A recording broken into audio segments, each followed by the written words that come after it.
আমি অনেক আনন্দের সাথে জানাচ্ছি যে আমি আজকে আপনাদের সাথে অনেক গুরুত্বপূর্ণ একটা বিষয় নিয়ে আলোচনা করতে যাচ্ছি।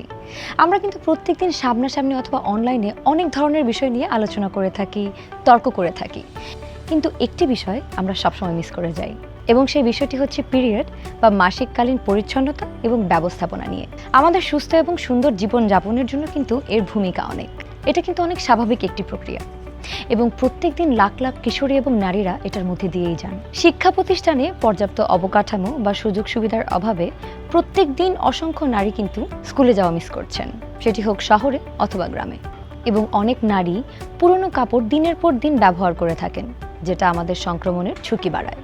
অসংখ্য পরিবারে এখনও মেয়েদের মাসিক স্বাস্থ্য নিয়ে খোলাখুলি আলোচনা হয় না, অথচ মাসিককালীন সময়ে নিজের সঠিক যত্ন নিলে আমরা সুস্থ থাকতে পারি, পাশাপাশি পড়াশোনাও চালিয়ে যেতে পারি এবং সারাদিনের কাজকর্ম ঠিকঠাকভাবে করতে পারি। মাসিকের সময় সুস্থ থাকার জন্য অবশ্যই স্যানিটারি ন্যাপকিন বা পরিষ্কার শুকনো কাপড় ব্যবহার করতে হবে, এবং প্রত্যেক 4 থেকে 6 ঘন্টা পর পর সেটি পরিবর্তন করতে হবে। কাপড় বা কাপড়ের তৈরি পূর্ণ ব্যবহারযোগ্য প্যাড প্রতিবার ব্যবহারের পর পানি এবং সাবান দিয়ে ভালো করে ধুয়ে রোদে শুকাতে হবে। রোদে শুকানো সম্ভব না হলে এমন জায়গায় শুকাতে দিতে হবে যেখানে বাতাসের চলাচল রয়েছে। মনে রাখতে হবে, এমন কোনো জায়গায় শুকাতে দেওয়া যাবে না যে জায়গাটি ভেজা বা ওখানে বাতাসের কোনো চলাচল নেই অথবা অন্ধকার। আর স্যানিটারি ন্যাপকিন ব্যবহার করলে সেটি কোনো খোলা জায়গা অথবা টয়লেটে না ফেলে কাগজে মুড়িয়ে ঢাকনাযুক্ত ডাস্টবিনে ফেলতে হবে। মাসিকের সময় প্রত্যেকদিন গোসল করতে হবে এবং পরিষ্কার শুকনো ইনারওয়্যার ব্যবহার করতে হবে, এবং প্রত্যেকবার প্যাড ধরার আগে এবং পরে ভালো করে সাবান দিয়ে হাত ধুয়ে নিতে হবে। সুস্থ থাকার জন্য এই নিয়মগুলো কিন্তু মানা অত্যন্ত জরুরি।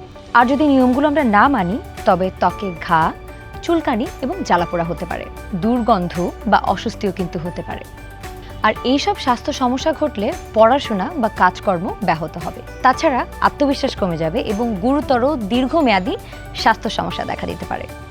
মনে রাখতে হবে, মাসিক কিন্তু কোনো লজ্জার বিষয় নয়, এটি একটি সুস্থতার লক্ষণ। এবং এই ব্যাপারে নারীদের অনেক জিজ্ঞাসা এবং সংকোচ মেটাতে কাজ করছে অনন্যা অ্যাপ, যা মাসিককালীন স্বাস্থ্য এবং পরিচর্যার বিষয়ে সঠিক তথ্য এবং নির্ভরযোগ্য পরামর্শ দেবে। তাহলে চলুন আজকে নিজেদের কাছে আমরা একটা প্রমিস করি, আমরা নিয়মিত নিরাপদভাবে স্যানিটারি ন্যাপকিন বা শুকনো কাপড় ব্যবহার করব এবং পরিচ্ছন্ন থাকব, নিজেকে সুস্থ রাখব। আর পুরুষদেরকে বলছি, আপনারা পিরিয়ড বান্ধব সমাজ গঠনে এগিয়ে আসুন। আপনাদের মা, স্ত্রী, বোন এবং বান্ধবীর জন্য এতটুকু তো আপনারা করতেই পারেন।